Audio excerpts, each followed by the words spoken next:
Good evening, नमस्कार, बहुत बहुत स्वागत है। मैं हूं अमित सिंह। आप देख रहे हैं इंडिया न्यूज पर हमारा खास ज्योतिषीय कार्यक्रम, जिसमें हम अलग अलग विषयों पर चर्चा करते हैं।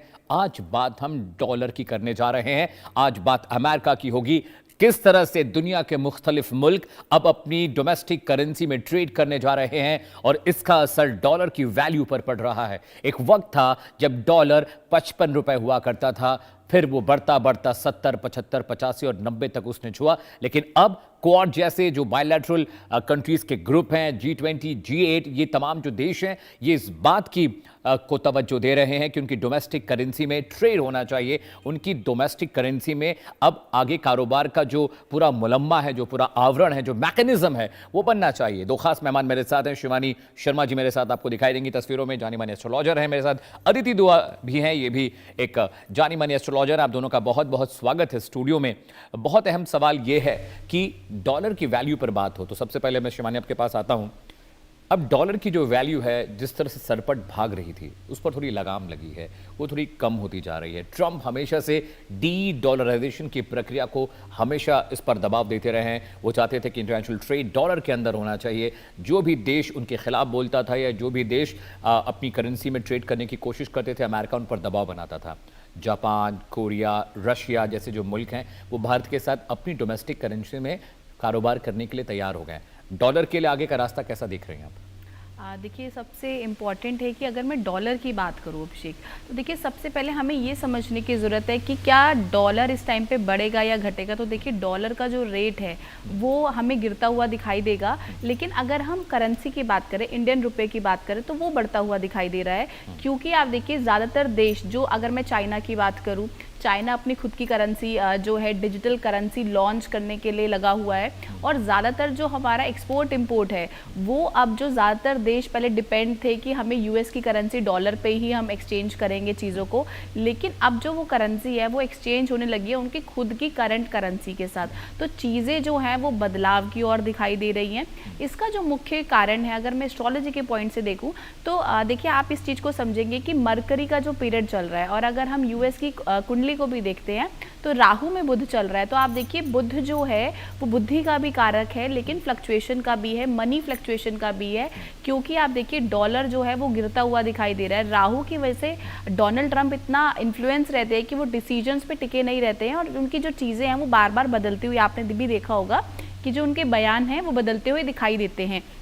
लेकिन जब से मरकरी लगा है, अगर हम अंतरदशा की बात करें, तो अंतरदशा के पॉइंट से मैं देखती हूँ कि चीज़ों में गिरावट आएगी, डेफिनेटली आएगी। अगर हम डॉलर की बात करते हैं तो डॉलर जो है वो गिरेगा, और जो बहुत ज़्यादा एक डिजिटल करेंसी, अगर मैं भारत की भी बात करूँ, पहले देखिए आरबीआई ने बहुत ज़्यादा जो डॉलर है उसको अब परचेज करने की एक कैपेसिटी पे आ गया है, राइट। तो पहले वो दे रहा था, बेच रहा था, लेकिन अब जो सिनेरियोज हैं वो बदल रहे हैं। क्योंकि जो मरकरी जो प्लानेट रेट्रोगेट होता है किसी भी देश के लिए, तो वो चीज़ों में बहुत ज़्यादा बदलाव लेकर आता है। करेंसी के पॉइंट से, बिजनेस के पॉइंट से मरकरी को देखा जाता है। और अगर हम इस टाइम पे गुरु और शुक्र की बात भी करते हैं तो उस पॉइंट से भी दोनों साथ हैं। तो वो चीज़ों में जो मनी में जो इन्फ्लेक्चुएशंस आ रही हैं वो इसी कारण से आ रही हैं। मेरे साथ अदिति भी है। अदिति, भारत पहला मुल्क है राष्ट्र का, दुनिया का, जिसने पहली बार डोमेस्टिक करेंसी में ट्रेड करने की बात कही थी।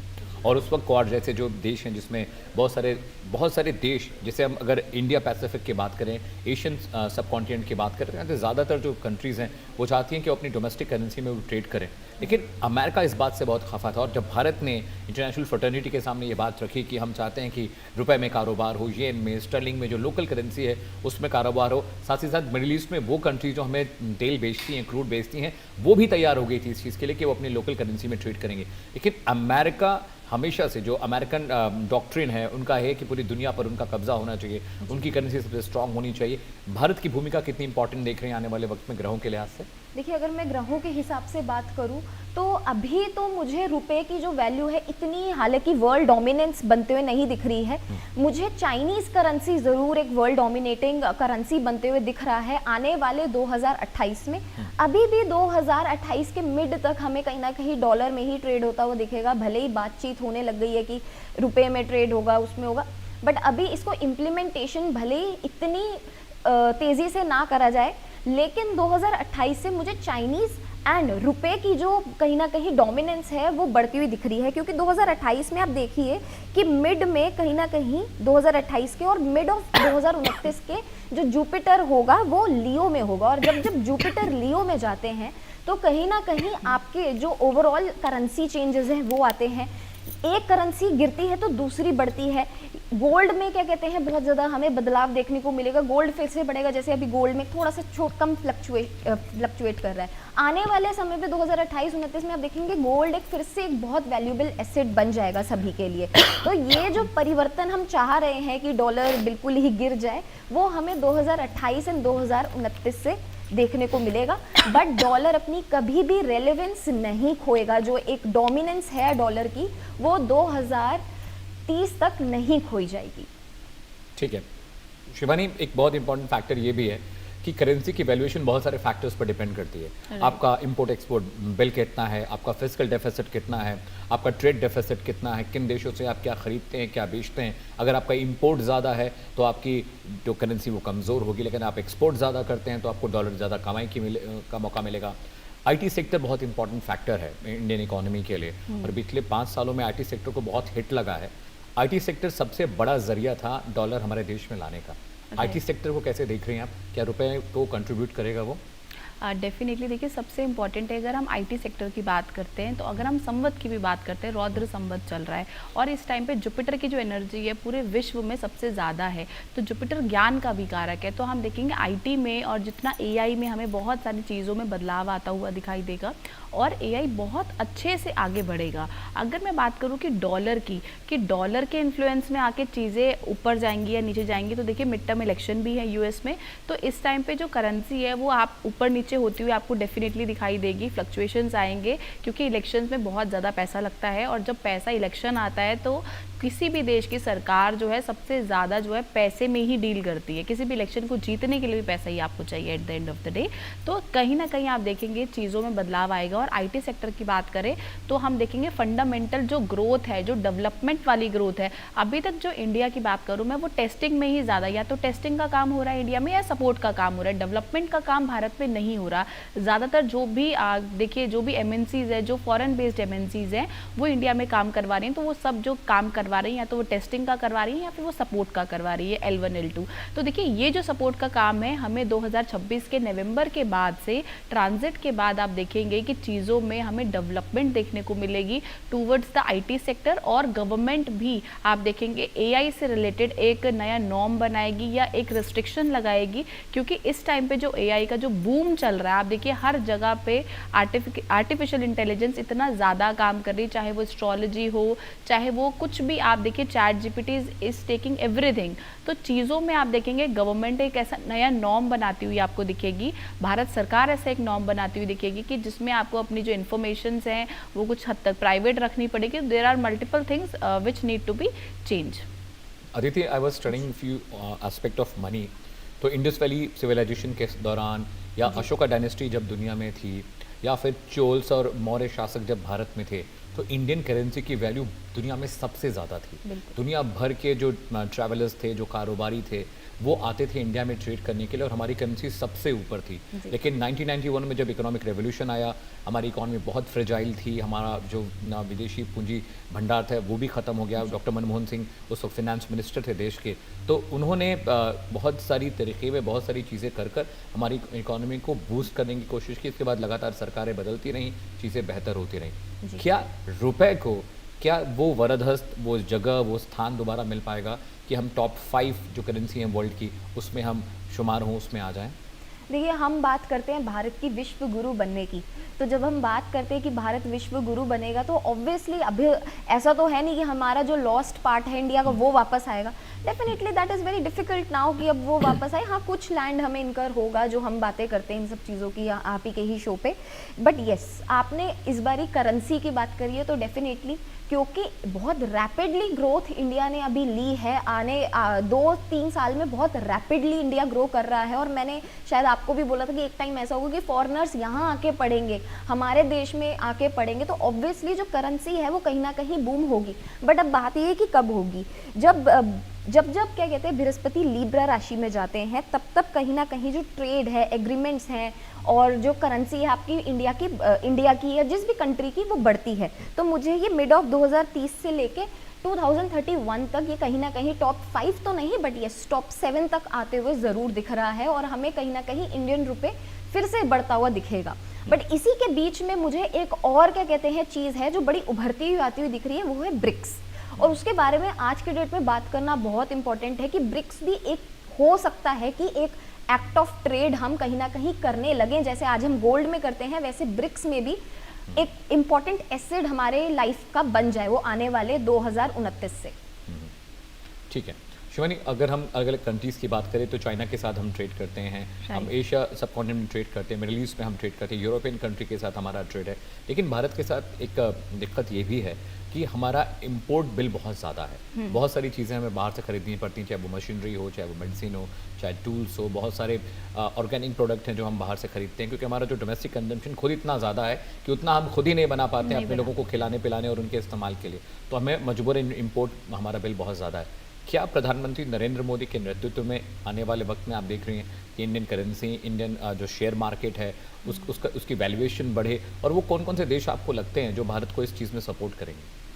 देखिए सबसे इम्पॉर्टेंट है कि अगर हम बात करें कि हम एक्सपोर्ट इंपोर्ट दोनों की अगर हम बात करते हैं या हम करते हैं, कहते हैं कि चीज़ों को हम कैसे रोक सकते हैं, तो देखिए सबसे इम्पॉर्टेंट है कि भारत जो इंडिया की अगर हम बात करते हैं तो सबसे ज़्यादा कंज्यूमर इंडिया में ही है और हर चीज़ का कंजम्पशन सबसे ज़्यादा इंडिया में है। अगर हम चाइना में कोई प्रोडक्ट बनता है तो अगर वो प्रोडक्ट अगर हम चाइना से नहीं खरीदेंगे तो डेफिनेटली वहाँ पे वो प्रोडक्ट ही ख़राब हो जाएगा, तो मतलब उनकी इकनॉमी में बहुत हद तक फ़र्क पड़ेगा। हमें देखिए भारत में वैसे भी मोदी जी का बहुत एक अच्छा स्लोगन है कि आप अपने जो लोकल फॉर वोकल, तो आप लोकल फॉर वोकल को मोदी जी पहले से भी प्रमोट करते आए हैं और हमेशा से ही करते रहे हैं कि आपके आसपास जो चीज़ें हैं आप उनका यूज़ करें रेदर देन आप चाइनीज़ प्रोडक्ट्स का यूज़ करें। जैसे दिवाली पर, होली पर देयर आर मल्टीपल प्रोडक्ट्स जो आप देखते हैं मार्केट में आपको ईजिली अवेलेबल होते हैं, अट्रैक्टिव भी लगते हैं, क्योंकि देखिए जो वो प्रोडक्ट होते हैं वो शुक्र से बहुत ज़्यादा इन्फ्लुएंस्ड होते हैं, राहु से बहुत इन्फ्लुएंस्ड होते हैं, जितने भी चाइनीज़ प्रोडक्ट है। अगर हम इंडियन की बात करते हैं, हम लोकल फॉर वोकल की बात करते हैं, तो ऐसा कुछ भी नहीं है जो भारत में नहीं बन सकता।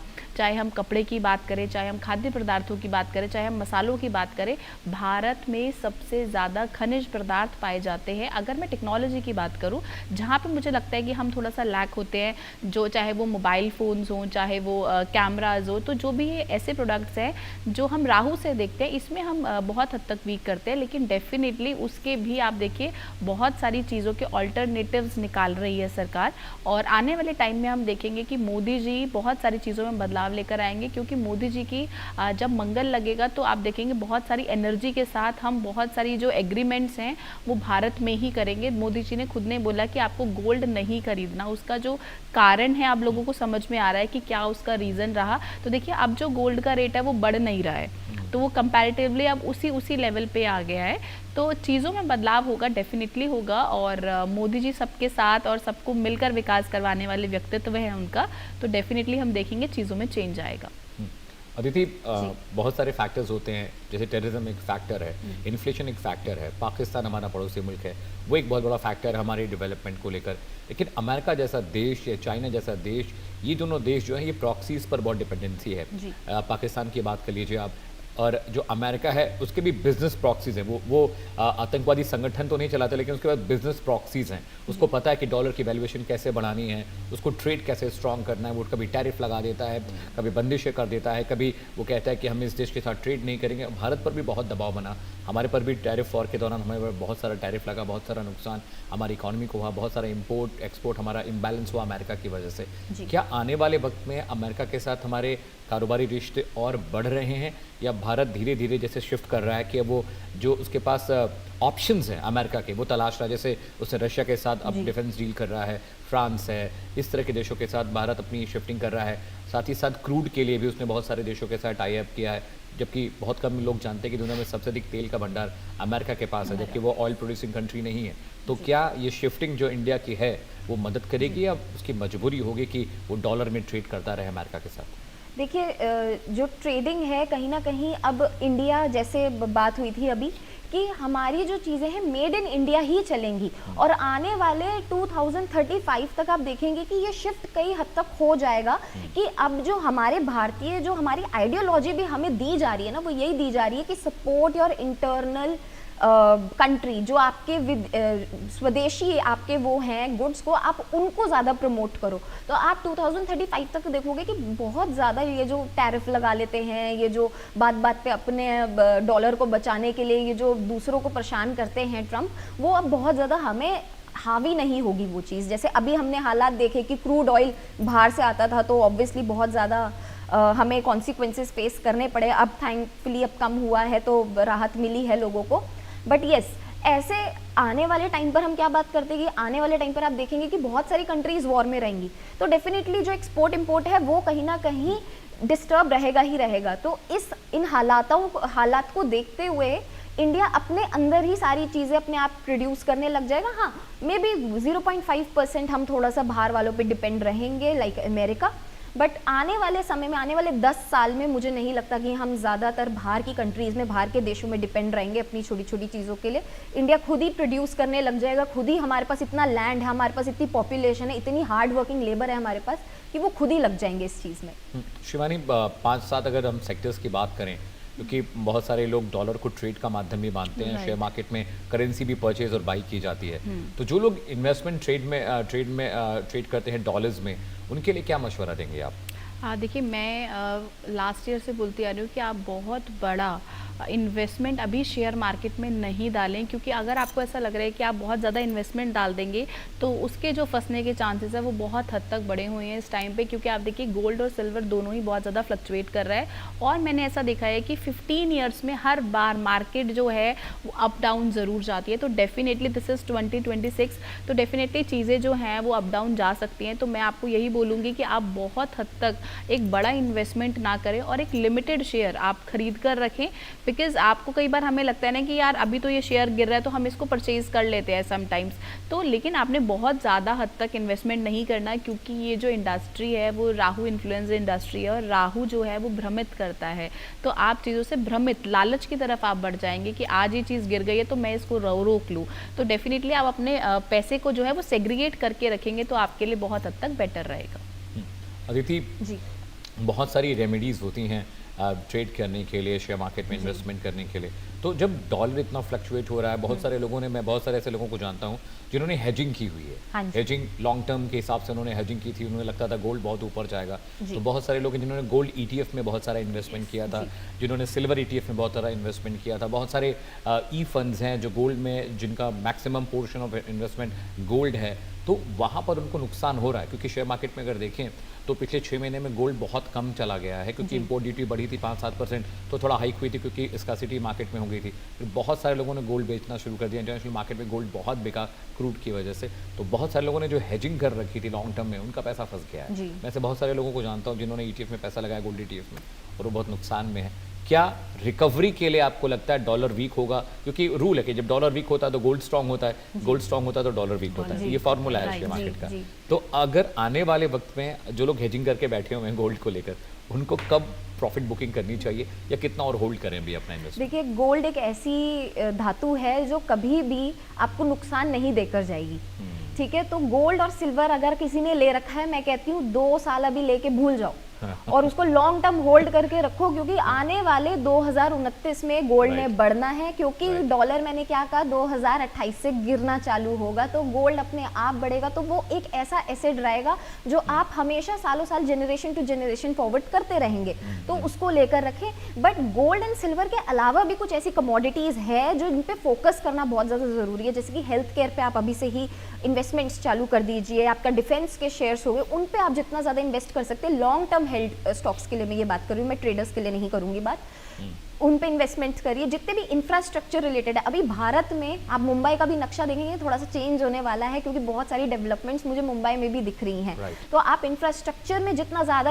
इन्वेस्ट करेंगे, ऐसे स्टॉक्स में करें आप इन्वेस्ट। आपको अगर इन्वेस्टमेंट करनी है तो AI रिलेटेड जितना, विंड एनर्जी में आप करिए। विंड एनर्जी आने वाले टाइम पर इंडिया में एक बहुत बड़ी कमोडिटी बनने वाली है, अभी भले ही हम बात नहीं कर रहे हैं, लेकिन आने वाले टाइम पे विंड एनर्जी पे काम होगा। तो जो आने वाले अपकमिंग 4 साल है इन्हीं सारी कमोडिटीज़ के हैं, तो आप अभी से ही इन्वेस्टमेंट करके रख दीजिए क्योंकि स्टॉक सस्ते हैं एंड आने वाले टाइम पर आई एम श्योर कि प्रॉफिट्स होंगे। बट रही बात किसकी, हमारे रेमेडी की, कि हम क्या रेमेडी करें जिससे हम इनको रिटेन करें।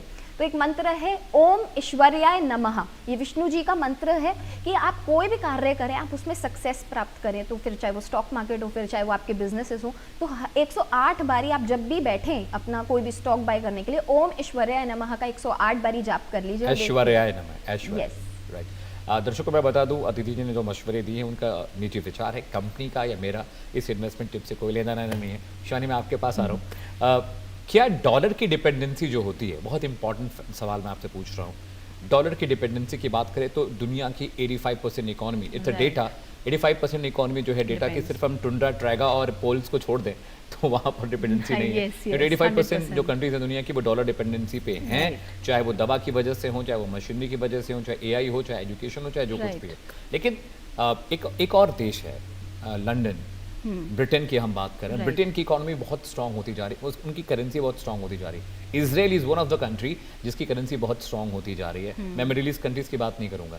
तो आने वाले वक्त में चूंकि इजराइल एआई पे बहुत काम कर रहा है, they are working on defence और स्पेस टेक्नोलॉजी पर बहुत वो काम कर रहे हैं, ये सेम चीज़ चाइना के साथ भी है, ये सेम चीज़ अमेरिका के साथ भी है। तो क्या आने वाले वक्त में आपको लगता है कि डॉलर की डिपेंडेंसी को मार करने वाले, पीछे करने वाले क्या चाइना जैसे देश होंगे, या ब्रिटेन जैसे देश होंगे, या फ्रांस जैसे देश हो सकते हैं आने वाले वक्त में? 100% होंगे। देखिए सबसे इम्पॉर्टेंट है कि डोनाल्ड ट्रंप जो इस टाइम पे रूल कर रहे हैं अमेरिका को, उनका जो पर्सनल चार्ट है, देखिए जब भी हम किसी देश की बात करते हैं तो हम पहले उसका जो राजा है उसकी कुंडली को देखते हैं, क्योंकि उसका टाइम पीरियड कैसे चल रहा है। जैसे हम भारत की बात करते हैं तो हम नरेंद्र मोदी जी को देखते हैं कि उनका पीरियड कैसा चल रहा है। तो देखिए मोदी जी ने अपने कार्य करके बहुत ज़्यादा भारत को आगे पहुंचाया है, जहां तक पहले भारत खड़ा भी नहीं हो पाता था, जिन देशों के साथ मिलने को भी तैयार नहीं हो पाते थे। एक बारी को एक समय था कि हमारी जो सरकार थी उसको ऐसे सर झुकाकर खड़ा होना पड़ता था, लेकिन वो परिस्थितियां बदली क्योंकि मोदी जी का जो चार्ट है वो बहुत स्ट्रांग रहा। वैसे अगर मैं यूएस की बात करती हूँ तो देखिए यूएस जो है पूरा का पूरा रूल हो रहा है डोनाल्ड ट्रंप से, और डोनाल्ड ट्रंप की जो ग्रहीय स्थिति अगर हम देखते हैं इस टाइम पे वो बिल्कुल भी अच्छी नहीं है। तो चीज़ें जो हैं वो बहुत फ्लक्चुएट हो रही हैं राहु की वजह से, और राहु जो है ना, कभी भी राहु के टाइम में कभी भी आप कोई बहुत बड़ा डिसीजन लेते हैं तो हमेशा आप उसमें परेशान ही रहते हैं। तो देखिए वैसे ही स्थिति इस टाइम पे डोनाल्ड ट्रंप की चल भी रही है, क्योंकि वो युद्ध की स्थिति में भी ऐसा फंस गए हैं कि वो चाहते हुए तो एंटर हुए थे एज अ हीरो, लेकिन अब वो ना इधर के हैं ना उधर के हैं, ना वो निकल पा रहे हैं पूरी तरीके से उस स्थिति से, ना ही वो चीज़ों से छुटकारा पा रहे हैं। तो जो चीज़ें बनती हुई दिखाई दे रही हैं, अगर मैं पॉइंट पे आती हूँ तो देखिए सबसे इम्पॉर्टेंट है कि हाँ डॉलर डेफिनेटली आप देखेंगे कुछ आने वाले समय के अंदर ज़रूर नीचे गिरेगा, चाहे वो फ्रांस की करेंसी हो चाहे वो चाइना की हो, चीज़ें जो हैं डेफिनेटली टेक ओवर लेंगी, क्योंकि एक करेंसी बहुत लंबे टाइम तक अपना हैंड ओवर तक नहीं बना सकती, क्योंकि चीज़ों में बदलाव आएगा। क्योंकि आपको लग रहा है आप बेस्ट हैं, लेकिन आपसे बेस्ट भी कोई और निखर कर आएगा, क्योंकि आपका जो अभी फोकस है वो डाइवर्जन की तरफ बहुत ज़्यादा चला गया है, युद्ध की तरफ बहुत ज़्यादा चला गया है, रेदर देन आपकी अपनी ग्रोथ के लिए। तो चीज़ें जो हैं वो डगमगाती हुई दिखाई दे रही हैं। 100% डॉलर का जो रेट है वो गिरेगा, डॉलर से ऊपर एक करेंसी बनकर आएगी। आज 2026 की मैं बात करती हूँ तो आप देखेंगे 2027 तक बहुत सारी जो हमारा आयात निर्यात है उसमें जो करेंसी है वो डिजिटल करेंसी उभर कर आएगी, चाहे आप उसको कोई भी नाम दे, लेकिन जो करेंसी रहेगी वो डिजिटल ही रहेगी 100%। मेरे बस आखिरी 2 मिनट अदिति, मैं आपके पास आ रहा हूँ। अदिति ने जैसे दर्शकों को बताया कि बहुत सारे सेक्टर्स हैं जहाँ पर आप इन्वेस्टमेंट कर सकते हैं, लेकिन अदिति एक सवाल ये भी था कि डॉलर डिपेंडेंसी की एक बहुत बड़ी वजह वेपन मार्केट है दुनिया का, क्योंकि जितने भी बड़े वेपन मैन्युफैक्चरिंग वो हैं कंपनीज़ हैं वो ज़्यादातर डेवलप इकोनॉमी में हैं, चाहे वो रशिया की बात कर लीजिए, चाहे आप अमेरिका की बात कर लीजिए, कि दुनिया के बाकी और मुल्क। भारत के लिहाज से एक अच्छी खबर ये कि हम इंडिजिनस तरीके से अपने वॉर वेपन्स को हमने उसको बनाना शुरू कर दिया है। हम इंडिजिनस तरीके से हम अपने वेपन्स को, अपने रॉकेट को, अपने मिसाइल सिस्टम को अपग्रेड कर रहे हैं। लेकिन क्या आने वाले वक्त में इंडिया इतना कैपेबल होगा कि हम अपने वेपन्स और वॉर एमिनेशंस को इतने बड़े लेवल पर बेच पाएँ कि डॉलर से मुकाबला कर पाएँ? देखिए उस चीज़ के लिए अभी बहुत समय है, जो ये एक विजन है वेपन्स बनाने का, because it's not an easy task कि एक वेपन आपका सक्सेसफुली जाके वो हो वहाँ पर, तो वो भी एक बहुत बड़ा फैक्टर है। तो इस चीज़ के लिए I feel there is still time, there is still 15 years down the line जो अभी भारत को लग सकते हैं इस पर्टिकुलर सेक्टर पे काम करने का, क्योंकि भारत ने कभी इस सेक्टर पे कभी ध्यान दिया ही नहीं था। We initially focused on growing ourselves, कि पहले तो एजुकेशन पे हमने सबसे ज़्यादा फोकस करा, क्योंकि फॉर द ऑब्वियस रीजंस कि पहले तो कारोबार मिले लोगों को। But yes, coming 15 years I can definitely see कि बाहर भी हमारे वेपन्स जाएंगे, जैसे आज चाइना और अमेरिका है, हमें फिर उनकी गिनती हमें देखने को मिलेगी, भारत की भी। बट स्टिल ये 15 इयर्स का विषय है, उस टाइम पे क्या ग्रह स्थिति होती है, कौन सी पार्टी होती है, कौन प्राइम मिनिस्टर होते हैं, प्रेसिडेंट होते हैं, वो बहुत मैटर करता है। But yes, that is definitely going to happen. Shweta ji बहुत बहुत शुक्रिया स्टूडियो आने के लिए। Aditi, thank you so much for joining us on the Thank show. दर्शकों, एक ब्रेक का वक्त है और मैं उम्मीद करता हूं कि जो सजेशन, जो मशवरा आपको हमारे एस्ट्रोलॉजिस्ट ने दिया, आप उसको फॉलो करेंगे। हाँ, इन्वेस्टमेंट के लिए जो अदिति ने बोला उसको ज़रूर जहन में रखिएगा और इन्वेस्टमेंट करेगा। बहुत शुक्रिया, धन्यवाद।